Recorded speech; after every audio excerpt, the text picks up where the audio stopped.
Welcome to my podcast, Dealing with Complexity. Today, we're discussing the Kumo family's special access to the virus-tested COVID-19. I'm CheriGreggHarmon, and I'm with Capella University.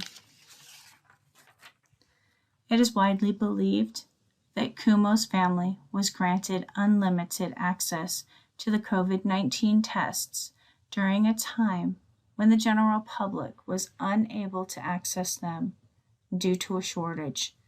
This access was not granted just to his immediate family, but his mother, his brother, his sister, and perhaps even more. Is it okay for the family to receive such treatment because of his status at a time when his state was under so much duress from this pandemic? We are a nation in crisis, and it seems like some have taken advantage of it.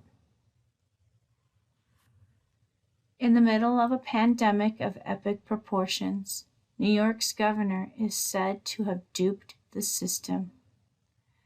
New York has had some of the highest numbers of cases this country has ever seen.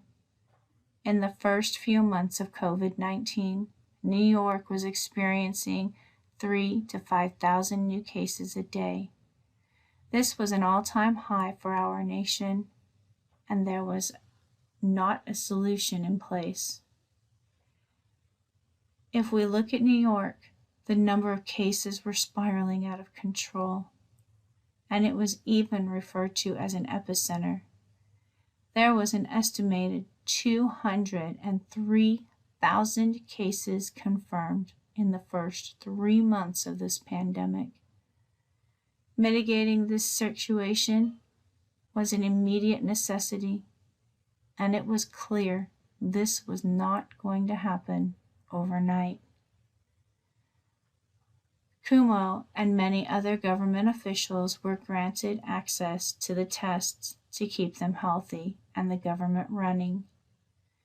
The decision was made to allow senior leadership at the state level and national level to give access to COVID-19 tests. Access to those involved in the front lines was given so they would be able to deliver information and comfort the public while doing their best to minimize the spread of this illness. It is believed that during this time, Kumo's team granted access to the elusive COVID tests for his immediate family, his brother, his sister, and other influential people. This allowed for his wife, his children, his sister, his mother, his brother, his brother's family. No, not just his wife and children, but his mother, his sister, brother, and other influential personnel to receive a COVID test. While this may seem like something that should not have been an issue, the state had a significant COVID-19 test shortage, and many were not given the opportunity to be tested. For example, when the federal government was trying to meet demands for COVID-19 testing, there was only one lab in the state able to process tests for everyone that they believed had contracted the virus. It was so bad that only 100 tests were able to be processed daily. Those that were not able to be tested were simply told to go home and self-quarantine. The tests that were administered to the Kumo's family were given by Dr. Adams, who was an epidemiologist for the state's health commissioner. Those tests were rushed to a lab to be evaluated, a private lab, with state police escorts. That's right, you heard me. State police escorts. While some may ask why they were given such preferential treatment, I would like to know if they were all together. Were they all self-quarantining in the same house? Did Chris Cuomo have access to him?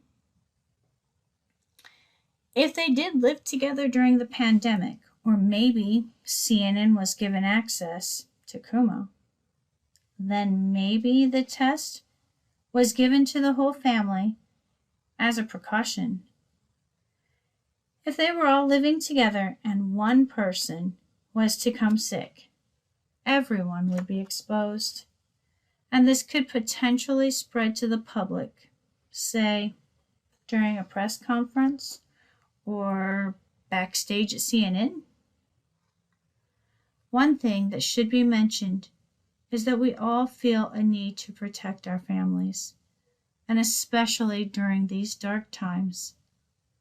Perhaps that emotion played a role in his decision-making?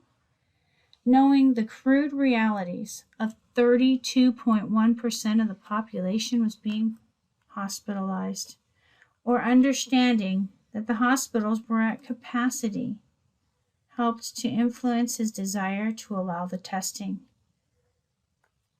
But does that make it the right choice? Was that the ethical choice? Is it okay to hand out testing to the elite, to the rich, to the family members of someone in power, when 9.2% of your population that tested positive did not survive the pandemic? These people ended up dying from it. The numbers were climbing at alarming rates, and New York's governor chose to take care of his family and himself first. Although he was the governor of New York City, New York State, his ethics seemed to be in question. How can someone allow the use of public funds for his immediate family when thousands of New Yorkers were dying daily? The state peaked with 16,308 new cases per date, with the number dying from COVID in New York alone at 1,036 people daily. His job was to take care of the entire population of New York. This does not mean I will take care of my family first and the public will be an afterthought. His priority should have been with those with a serious health threat, the elderly, the first-line responders, the teachers, and yes, the government. Due to repeated exposure to COVID-19 or weakened immune systems. In this case, I think he should be held responsible for the money spent by the health department, by the state, on administering the test. The private lab that was used, and even the tests were put in front of other people that were sick. And to the use of police escorts to deliver those tests to the facility. What if one of those sick people would have been able to be treated if they had just gotten their test back on time? One life spared. We'll never know. If we examine how the AIDS pandemic was handled at its peak, it was handled in vast contrast to how we handled COVID-19 pandemic. Leadership should have been seen as top-down influence from the government and handled in a specific manner by those influencing those that report to the governor.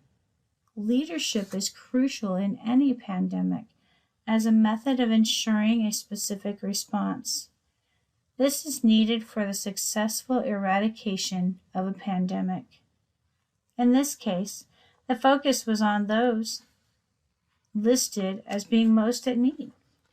But Kumo, however, he did the opposite. While he seemed concerned about his public, his immediate concern, based on what resulted in tests for his family, was to take care of his family. He should have worked first to have the first responders as his number one concern. Secondly, he should have focused on the elderly and the very young population. But he simply did not do this. In my opinion, he should be held accountable for not providing the needed support to those who deserved it most, those that needed it most. You see, when you take office, you take an oath.